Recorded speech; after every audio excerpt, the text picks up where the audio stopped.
Trump सबको युद्ध में फंसाकर भाग जाएंगे क्या ट्रंप ने दुनिया को कहीं का नहीं छोड़ा। युद्ध पर ट्रंप के नए ऐलान से सब हैरान।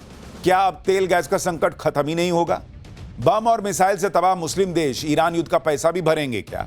ट्रंप की गजब वसूली का चैप्टर खोलता हूं। पहले डोनाल्ड ट्रंप ने आज गजब पलटी मार दी बॉस। हालांकि वो पलटी मारने के एक्सपर्ट हो गए हैं, लेकिन हर दिन नया रिकॉर्ड बनाते हैं पलटी मारने में। पूरी दुनिया को युद्ध की आग में झोंक दिया और अब कह रहे हैं कि वो तो ईरान से निकल जाएंगे।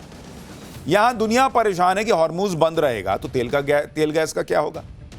भाई महीने भर तो जैसे तैसे निकल गया, लेकिन जितना स्टोरेज में है वो माल तो धीरे धीरे घट रहा है।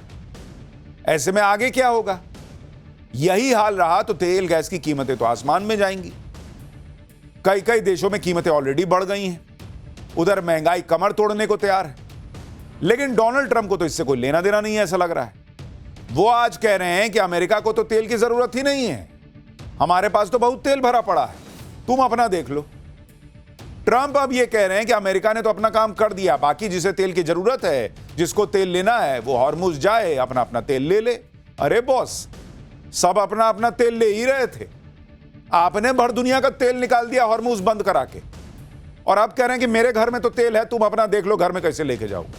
क्या आदमी है बॉस ये, और क्या देश है ये गजब नहीं हो रहा कि युद्ध तुम करो, आगे आप आओ, और फिर जब पूरी दुनिया आग में घिर जाए तो कहो कि अपना अपना घर में आग बुझा लो, मैं क्या कर सकता हूं, मैं तो चला मेरा घर ठीक।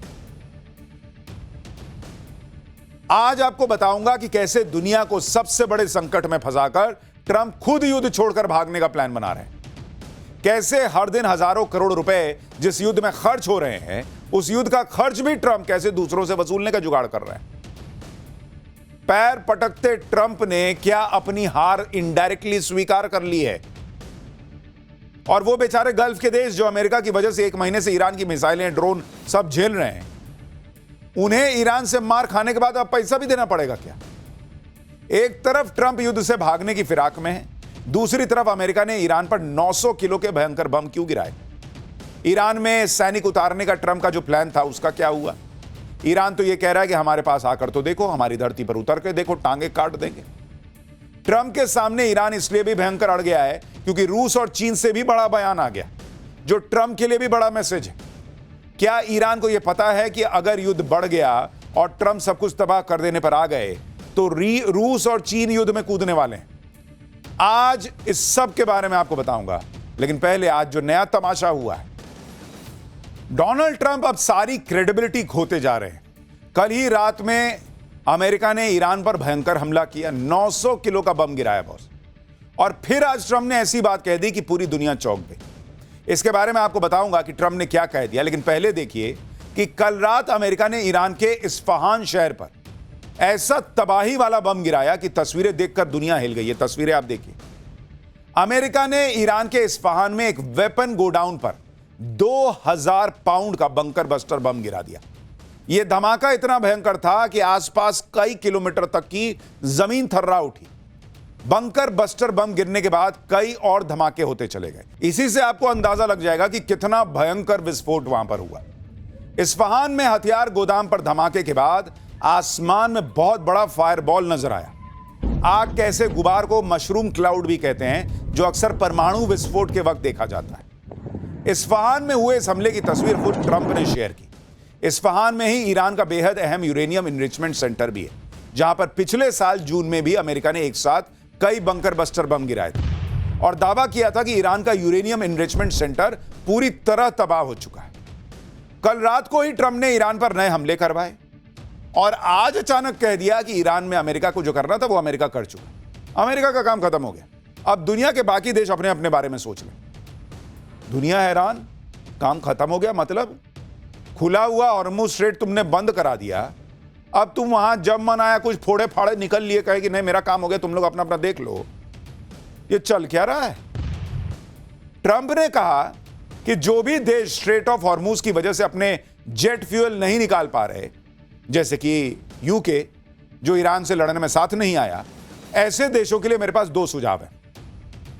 पहला कि अमेरिका से तेल खरीदो, हमारे पास बहुत सारा तेल है। दूसरा, कुछ हिम्मत दिखाओ, स्ट्रेट में उतरो और उस पर कंट्रोल कर लो। ट्रंप ने कहा कि आपको अपने लिए लड़ना सीखना शुरू करना होगा अमेरिका आपकी मदद के लिए अब नहीं आएगा, जैसे आपने हमारी मदद नहीं की। ईरान बर्बाद हो चुका है, जो मुश्किल काम था वो पूरा हो गया है, अब जाओ अपना तेल खुद निकाल लो। परसों तो कह रहे थे भाई साहब आप कि आपको ईरान का तेल बहुत पसंद है। अगर ईरान जो है वो तबाह हो चुका, खत्म हो चुका, वहां कोई भी जाकर स्ट्रेट ऑफ हॉर्मुज खुलवा सकता है, तो तुम ही घुस जाओ, घुसा दो अमेरिकी सैनिकों को। वहां तो सब इकट्ठा कर रखा है, वहां क्यों नहीं घुस जाते खुद? रात में ये बम फोड़कर तमाशा करके और सुबह बाकी दुनिया को बता रहे हो तुम लोग मेरे मदद के लिए नहीं आए थे, अब जाओ अपना अपना देखो। भाई साहब ये वही ट्रंप हैं जो कल तक कह रहे थे कि हॉर्मुज नहीं खुला तो ईरान में सब कुछ तबाह कर दूंगा। आज कह रहे हैं कि हॉर्मुज से अमेरिका का लेना देना क्या है, क्योंकि अमेरिका के पास तो बहुत तेल भरा पड़ा है। तो कूदे क्यों थे जब तेल भरा पड़ा था? तुम तो रिजीम चेंज कराने गए थे ना, रिजीम चेंज करा नहीं पाए, हॉर्मुज तुम खुलवा नहीं पाए, ईरान का तेल तुम लूट नहीं पाए, और उसके बाद तुम जीत गए। वाह भैया, जिसे तेल लेना है अमेरिका से ले ले या फिर हॉर्मुज जाकर ले ले, ये ट्रंप कह रहे हैं। यानी ट्रंप एक तरह से मान चुके हैं कि वो हॉर्मुज नहीं खुलवा पा रहे, जिसके बूते का है वो खुलवाए और तेल ले ले। ट्रंप का यह बयान तब आया जब अमेरिका में ये खबरें चल रही हैं कि चाहे हॉर्मुज खुले या ना खुले, ट्रंप युद्ध से निकल जाएंगे। अमेरिकी अखबार द वॉल स्ट्रीट जर्नल के मुताबिक ट्रंप ने अपने करीबियों से कहा है कि वो ईरान के खिलाफ मिलिट्री कैंपेन को बंद करना चाहते हैं, चाहे स्ट्रेट ऑफ हॉर्मुज बंद ही क्यों ना रहे। रिपोर्ट के मुताबिक ट्रंप ने फैसला किया है कि अमेरिका को अपने मेन गोल को पूरा करना चाहिए। यह मेन गोल जैसे ईरान की नेवी और इसके मिसाइल स्टॉक को खत्म करना है, ईरान के साथ तनाव को कम कर कूटनीतिक तरीके से ईरान पर प्रेशर बढ़ाना चाहिए। अगर यह भी फेल हो जाएगा तो वॉशिंगटन यूरोप में अपने सहयोगियों और गल्फ देशों पर यह जोर डालेगा कि वो नेतृत्व करें और स्ट्रेट को खुलवाएं। व्हाइट हाउस की तरफ से भी लगातार कहा जा रहा है कि वो युद्ध के लिए 4 से 6 हफ्ते के वक्त तय था और 1 महीने से ज्यादा ऑलरेडी हो चुका है। ट्रंप के सलाहकार भी उन्हें यही कह रहे हैं कि हॉर्मुज स्ट्रेट खुलवाने के चक्कर में यह युद्ध तय टाइमलाइन से ज्यादा चला जाएगा। यानी डोनाल्ड ट्रंप और अमेरिका का हिसाब यह है कि हमने तो 5-6 हफ्ता सोचा था, 4 हफ्ता निकल ही गया है, 2 हफ्ते में हम निकल लेंगे। तुम शादी ब्याह में गए हो जी कि 11 बज ही गया, खाना खा ही लिए हैं, लिफाफा दे ही दिए हैं, अब चलते हैं, अब क्या बचा, अब कौन पूरा फेरा तक रुकेगा? तमाशा चल रहा है पूरी दुनिया को फंसा के। अब इनका टाइम 6 हफ्ते का हो गया तो ये निकल लेंगे। और वहां जो लोग मार दिए तुमने, वहां इजराइल में जो लोग मर गए ईरान की वजह से, वहां खाड़ी देशों में जो लोग मर गए जिनका नुकसान हो गया, उनका क्या देश है अमेरिका भाई? ऐसा दिख रहा है कि ट्रंप ने हॉर्मुज पर एक तरह से हार मान ली, सरेंडर कर दिया है, क्योंकि हॉर्मुज अकेले खुलवाना आसान नहीं है, इसमें बहुत रिस्क है। और इसलिए ट्रंप बार बार दूसरों से कह रहे हैं कि आओ आओ मिलकर खुलवाते हैं, लेकिन कोई ट्रंप की सनक में पड़ना नहीं चाहता। एक के बाद एक सहयोगी अमेरिका को झटके पे झटके दे रहे हैं। अलग अलग मीडिया रिपोर्ट्स में दावा है कि अमेरिका ने ईरान से हमलों से बचने के लिए पोलैंड से पैट्रियट एयर डिफेंस सिस्टम मांगा था ताकि उसे गल्फ में लगाया जा सके, लेकिन पोलैंड ने इसके लिए मना कर दिया। और पोलैंड के डिफेंस मिनिस्टर ने कहा कि पैट्रियट बैटरीज और उससे जुड़ी सामग्री हमारे देश के एयर स्पेस की सुरक्षा के लिए, हमारा उसे कहीं और मूव करने का कोई प्लान नहीं है। जैसे आपको समझ में आ जाता है कि कोई दोस्त है जो उधार लेगा लेकिन चुकाएगा नहीं, तो आप कहते नहीं अरे क्या करें यार, अभी तुरंत बाइक में पेट्रोल भराना है, जाना बहुत दिक्कत है, नहीं तो दे देते 100 रुपया तुमको। वैसे ही पोलैंड ने कन्नी काट ली, ना भाई हम अपना चेकेंगे, तुम्हारा क्या करें हम। उधर इटली ने भी ट्रंप को झटका दे दिया। मीडिया रिपोर्ट्स में दावा है कि इटली ने अमेरिका को अपना एयरबेस इस्तेमाल नहीं करने दिया। अमेरिकी सैन्य विमानों को मिडिल ईस्ट के लिए उड़ान भरने से पहले इटली के सिगोनेला एयरबेस पर लैंड करने की इजाजत चाहिए थी। दावा है कि इजाजत इसलिए नहीं दी गई क्योंकि अमेरिका ने परमिशन नहीं मांगी थी और इटली के सैन्य अधिकारियों से सलाह नहीं ली गई थी, जैसा जरूरी होता है। इसके अलावा स्विट्जरलैंड, स्पेन और फ्रांस ने भी युद्ध के दौरान अमेरिका के सैन्य विमानों की उड़ानों को लेकर मदद नहीं की, जिससे ट्रंप भयंकर भड़के हुए। यानी ईरान ने आज की डेट में अमेरिका को ऐसा एक्सपोज कर दिया कि जो सो कॉल्ड सुपर पावर होता था, जिसको लगता था कि जहां उंगली रख दी वो जगह मेरी, जिसको बोल दिया वो सुनेगा कैसे नहीं, उसको हर देश धकिया दे रहा है। हर देश मना कर दे रहा है कि भाई मैं नहीं जगह दूंगा, जाओ अपना लड़ो। ट्रंप के टारगेट पर सबसे ज्यादा यूके और फ्रांस हैं, क्योंकि ये दोनों ही बड़े देश और ताकतवर देश हैं, अमेरिका के सहयोगी हैं, लेकिन ट्रंप की मदद कर नहीं रहे। फ्रांस ने अमेरिकी सैन्य विमानों को अपना एयर स्पेस इस्तेमाल करने की इजाजत नहीं दी। ये प्लेन हथियार लेकर फ्रांस से होते हुए इजराइल जाने थे। फ्रांस के इस फैसले पर ट्रंप गुस्सा हो गए। ट्रंप ने कहा कि फ्रांस कुछ मदद ही नहीं कर रहा यार। फ्रांस ने अमेरिका के प्लेन अपनी टेरिटरी से फ्लाई नहीं करने दिए। जब दुनिया में कोई भी ट्रंप की नहीं सुन रहा तो ट्रंप युद्ध को अपने हाल पर छोड़कर निकल जाने का प्लान बना रहे हैं। लेकिन लोग तो यह कह रहे हैं कि युद्ध अमेरिका ने शुरू किया, अमेरिका की वजह से स्ट्रेट ऑफ हॉर्मुज बंद हुआ, अमेरिका की वजह से तेल गैस का क्राइसिस हुआ। जब यह सब अमेरिका की वजह से हुआ तो फिर हॉर्मुज खुलवाने और दुनिया को तेल गैस के क्राइसिस से निकालने की जिम्मेदारी भी तो ट्रंप की होगी ना बॉस। रायता तुमने फैलाया, समेटेंगे हम। लेकिन बॉस ट्रंप तो भागने के मूड में लग रहे हैं। कहने लगे कि हॉर्मुज से अमेरिका का क्या लेना देना। ट्रंप का कहना है कि अमेरिका के पास तो तेल गैस की कमी नहीं है। भाई जब तुम्हारे पास तेल गैस की कमी नहीं है, इतना तेल भरा पड़ा है कि तुमको मतलब नहीं है, तो अपने लोगों को सस्ता तेल क्यों नहीं देते हो? वहां तो तेल के दाम बढ़े जा रहे हैं। अमेरिका में फ्यूल की कीमत 2022 के बाद पहली बार औसतन $4 प्रति गैलन से ज्यादा हो गई। यूक्रेन युद्ध के करीब 4 महीने बाद जून 2022 में अमेरिका में फ्यूल $5 के पार पहुंच गया।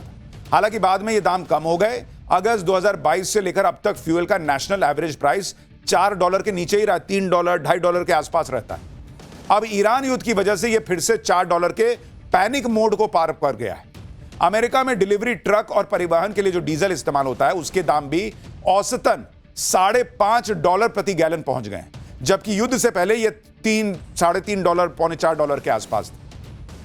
तो अगर इतना तेल भरा पड़ा है तो अपने यहां सस्ता दो ना। पहले अपने यहां पब्लिक को सस्ता दे नहीं पा रहे और स्ट्रेट ऑफ हॉर्मुज से भागना है और यह भी दिखाना है कि मैंने तो अपना काम कर दिया ताकि थोड़ी इज्जत बची रहे, तो कह रहे हैं कि मेरे पास बहुत तेल है, तुम लोग अपना अपना देख लो।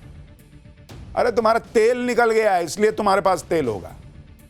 अमेरिका में फ्यूल के दाम बढ़ रहे हैं, वो भी तब जब अमेरिका दुनिया का सबसे ज्यादा ऑयल प्रोड्यूस करता है। कुल ऑयल प्रोडक्शन का 21% अमेरिका करता है। अमेरिका ऑयल का एक्सपोर्टर भी है। इसके बावजूद अमेरिका क्रूड ऑयल के दाम बढ़ने से प्रभावित हो रहा है। दरअसल अमेरिका में जो ऑयल प्रोड्यूस होता है वो हल्का क्रूड ऑयल होता है जो गैसोलीन के लिए अच्छा होता है, लेकिन बाकी पेट्रोलियम प्रोडक्ट जैसे डीजल, केरोसिन या बाकी फ्यूल के लिए यह उपयुक्त नहीं माना जाता। इसलिए अमेरिका को भी दूसरे देशों से पेट्रोलियम प्रोडक्ट मंगवाना पड़ता है। इसके अलावा अमेरिका के ईस्ट और वेस्ट कोस्ट में जो रिफाइनरीज हैं वो हैवी क्रूड ऑयल को प्रोसेस करने के लिए बनी है। इस वजह से भी अमेरिका का तेल इंपोर्ट करना पड़ता है। अमेरिका में जो क्रूड ऑयल की खपत करता है उसमें से 60% तो घरेलू प्रोडक्शन से आता है और बाकी इंपोर्ट होता है। जो इंपोर्ट होता है वो ऑयल अंतर्राष्ट्रीय कीमतों के मुताबिक चलता है। इसलिए भी अमेरिका में तेल के दाम बढ़ रहे हैं। ट्रंप ये माहौल बना रहे हैं कि तेल की दिक्कत है तो अमेरिका से ले लो। अमेरिका में तेल की कमी नहीं, लेकिन खुद अमेरिका में तेल के दामों पर हाहाकार मचा है। आपको आसान भाषा में समझाता हूं कि वहां पर फ्यूल के दाम कैसे बढ़े। अमेरिका में फ्यूल प्राइस युद्ध से पहले अगर $3 प्रति गैलन के आसपास थी, जो बढ़कर $4 को पार कर गई है। तो अगर आप इसको भारतीय दाम के हिसाब से देखेंगे तो ईरान युद्ध से पहले यह $70 प्रति लीटर के आसपास था, जो कि आज की डेट में लगभग $100 के आसपास चला गया। यानी 25-30 रुपए का मामला बढ़ चुका है।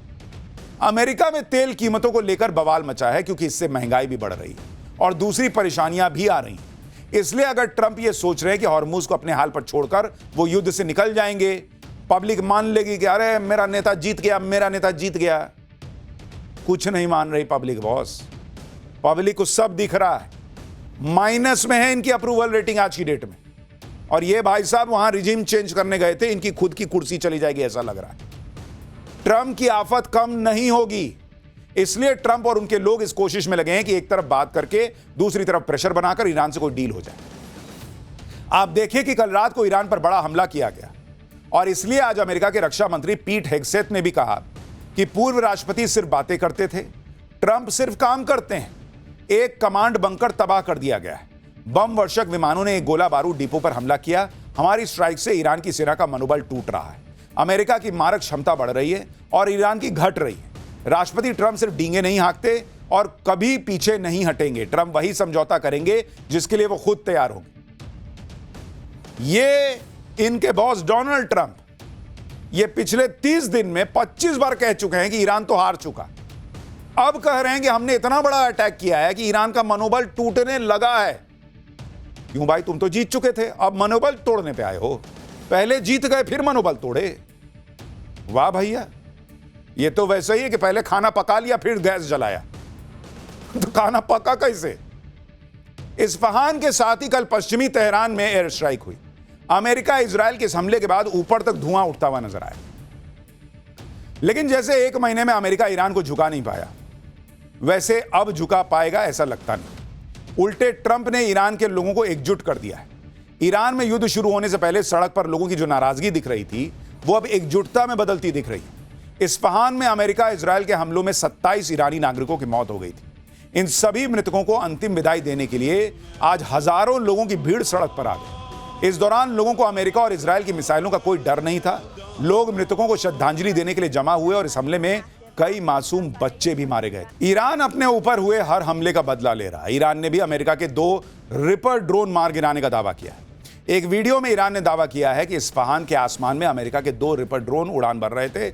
उसी वक्त उन दोनों ड्रोन को मिसाइल से मार गिराया गया। ईरान का दावा है कि उसने अमेरिका के जिन 2 ड्रोन को मिट्टी में मिला दिया है वो MQ-9 रिपर ड्रोन थे और इस एक ड्रोन की कीमत $30 मिलियन यानी करीब 282 करोड़ रुपए।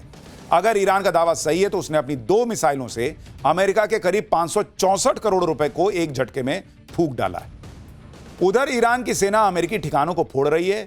उधर इराक में ईरान के समर्थन वाले हथियारबंद गुट ने अमेरिकी ठिकानों पर एक दिन में 19 हमलों का दावा किया। इराक में ईरान के समर्थन वाले इस्लामिक रेजिस्टेंस का कहना है कि उसके लड़ाकों ने 24 घंटे के भीतर इराक में अलग अलग जगहों पर बने अमेरिकी ठिकानों पर 19 ऑपरेशन किए और ये सभी हमले सुसाइड ड्रोन से किए गए। यानी इराक से लेकर खाड़ी के किसी देश में ना अमेरिकी ठिकाने सुरक्षित हैं, ना ही अमेरिका के सहयोगी देश सुरक्षित हैं। और अमेरिका के रक्षा मंत्री से लेकर उनके राष्ट्रपति तक डींगे हाँक रहे हैं, अरे मैंने रात में इतना मारा, अभी बचेगा। कुवैत का एक ऑयल टैंकर दुबई पोर्ट के पास एंकर डालकर खड़ा हुआ था। अल सलमी नाम का यह ऑयल टैंकर शिप कच्चे तेल से लबालब भरा था। तभी ईरान ने इस शिप को भी फोड़ दिया। हमले के बाद शिप पर भयानक आग लग गई। यूएई के अधिकारियों ने इस आग को बड़ी मुश्किल से बुझाया। इस शिप पर कुल 24 क्रू मेंबर मौजूद थे जिन्हें सुरक्षित रेस्क्यू कर लिया गया।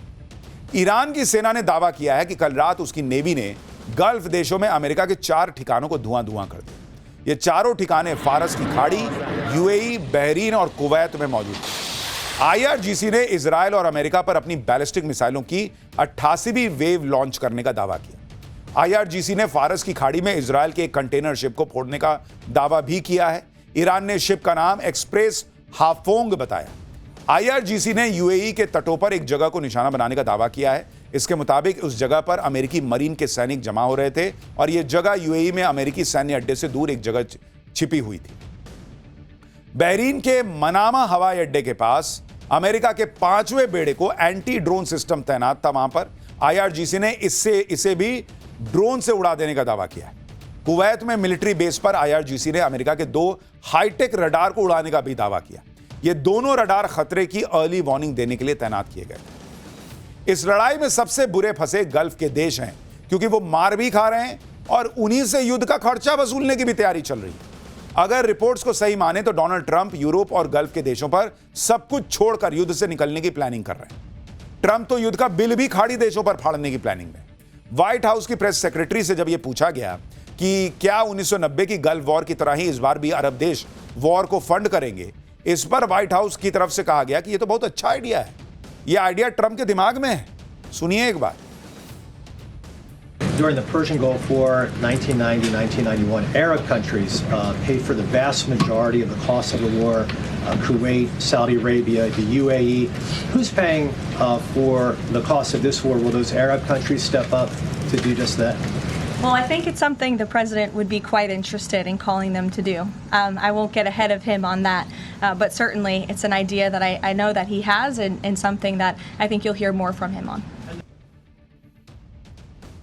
दरअसल 1990 की गल्फ वॉर के दौरान इराक ने कुवैत पर बड़ा हमला कर दिया था। इराक की सेना कुवैत में घुस गई थी। कुवैत को बचाने के लिए तब अमेरिका के नेतृत्व में कुछ देशों का गठबंधन बना। अमेरिका की सैन्य मदद के बदले खाड़ी देशों ने और सैन्य गठबंधन में शामिल बाकी देशों ने मिलकर $54 बिलियन रुपए जुटाए थे, जो आज की कीमत के हिसाब से $134 बिलियन यानी करीब करीब 12.5 लाख करोड़ रुपए। अमेरिका ने युद्ध में जो रिसोर्स लगाए हैं उसकी भरपाई के लिए पैसा जुटाया गया था। शायद यही वजह है कि अमेरिका अब यह उम्मीद कर रहा है कि खाड़ी देश इस युद्ध का भी खर्चा उठाएंगे। और ईरान तो पहले ही कह रहा है कि जो नुकसान किया है उसकी भरपाई करो, उसके बिना युद्ध विराम नहीं होगा। यह कॉम्पनसेशन कितना होगा यह क्लियर नहीं है। ईरान की प्लानिंग यह है कि वो हॉर्मुज स्ट्रेट में जहाजों से टोल वसूले। ईरान अगर टोल वसूलना शुरू करेगा तो क्या तस्वीर बनेगी, आपको वो भी बताता हूं कि हालात क्या बन जाएंगे। जैसे अगर देखेंगे ईरान अगर टोल चार्ज ले तो क्या स्थिति बनेगी, जरा इसको आप समझिए। $73 बिलियन सालाना पर साल अगर आप देखेंगे तो ये करीब करीब बैठता है 6 लाख और 84,000 करोड़ रुपए। इतना तो वो टोल ले लेगा ईरान, अगर वो टोल लेना शुरू कर देगा। और ये रकम ट्रंप के अब तक के युद्ध खर्चे से 2 गुना ज्यादा है। अब आप सोचिए, आराम से वहां से मामला सबका निकल रहा था, तुमने पूरी दुनिया को फंसा दिया। अब वो कह रहा है कि मैं टोल लूंगा तो ये 6,84,000 करोड़ का टोल भी भरना पड़ेगा दुनिया को। ट्रंप अगर युद्ध छोड़कर चले भी जाएंगे तो इसकी गारंटी नहीं है कि ईरान रुक जाएगा, क्योंकि ईरान की मिसाइलों को ना खाड़ी देश रोक पा रहे हैं और ना ही इजराइल रोक पा रहा है। ईरान ने पहले ही कहा था कि युद्ध जैसे जैसे आगे बढ़ेगा वो अपने नए और खतरनाक हथियार निकालेगा। और आप देखिए कि ईरान की बैलिस्टिक मिसाइल्स को रोकने में इजराइल के सभी एयर डिफेंस सिस्टम फेल साबित हो रहे हैं।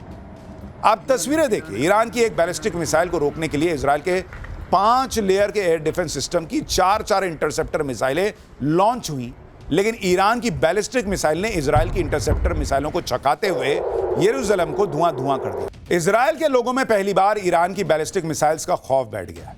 ईरान की क्लस्टर बैलिस्टिक मिसाइलें इजराइल में कैसा कहर बरपा रही हैं और उसको तस्वीरों में साफ देखा जा सकता है। तेल अवीव पर ईरान की एक बैलिस्टिक क्लस्टर मिसाइल गिरने से वहां कई कारों में भयंकर आग लग गई। सुरक्षा कर्मी भी कारों को जलते हुए देखने के अलावा कुछ नहीं कर सके। ये आपको इजराइल की तस्वीरें दिखा रहा हूं जहां ईरान ने फोड़ा है। ईरान की बैलिस्टिक क्लस्टर मिसाइल हमले का एक और वीडियो सामने आया। यह वीडियो इजराइल के अवीविम इलाके का बताया जा रहा है, जहां घर के बाहर मिसाइल गिरने के बाद जोरदार धमाका होता है और सड़क में गड्ढा बन जाता है। ईरान तो इसके लिए भी तैयार है कि कब अमेरिका अपने सैनिकों को ग्राउंड पर उतारेगा। अमेरिका ने प्लान तो बनाया हुआ है, लेकिन ईरान ने भी तैयारी कर रखी है। अमेरिका के सैनिकों का जमीन पर मुकाबला करने के लिए ईरान ने अपने सबसे खास कमांडो ब्रिगेड को रेडी भी कर दिया है। ईरान ने अपने सबसे खतरनाक कमांडोज की एक वॉर एक्सरसाइज का वीडियो भी जारी किया। इस वीडियो के जरिए ईरान ने अमेरिका को मैसेज दिया है, come close, we are waiting for you, यानी पास आओ, हम बैठे हैं, तुम्हारा ही तो इंतजार कर रहे हैं। वीडियो में ईरान की 65वीं एयरबोर्न स्पेशल फोर्स ब्रिगेड के जवान दिखाई दे रहे हैं जो ग्रीन यूनिफॉर्म पहने हुए हैं। इसी यूनिफॉर्म की वजह से इन्हें ग्रीन बेरेट्स कहा जाता है। ईरान ने दावा किया है कि 1960 के दशक में अमेरिका ने दी थी इस कमांडो ब्रिगेड को ट्रेनिंग, और जो अब अमेरिकी सैनिकों का काल बनकर उनका इंतजार कर रहे हैं। 60 के दशक में अमेरिकी स्पेशल फोर्सेस के 4 ऑपरेशनल यूनिट्स ईरान भेजे गए थे, जिन्होंने वहां के शासक शाह की सेना को तैयार किया। ट्रेनिंग से पहले अमेरिकी सैनिकों को बाकायदा फारसी भाषा भी सिखाई गई थी। यानी ईरान जो है ना, उसके लिए अमेरिका कह रहा है कि हमने इनको खत्म कर दिया।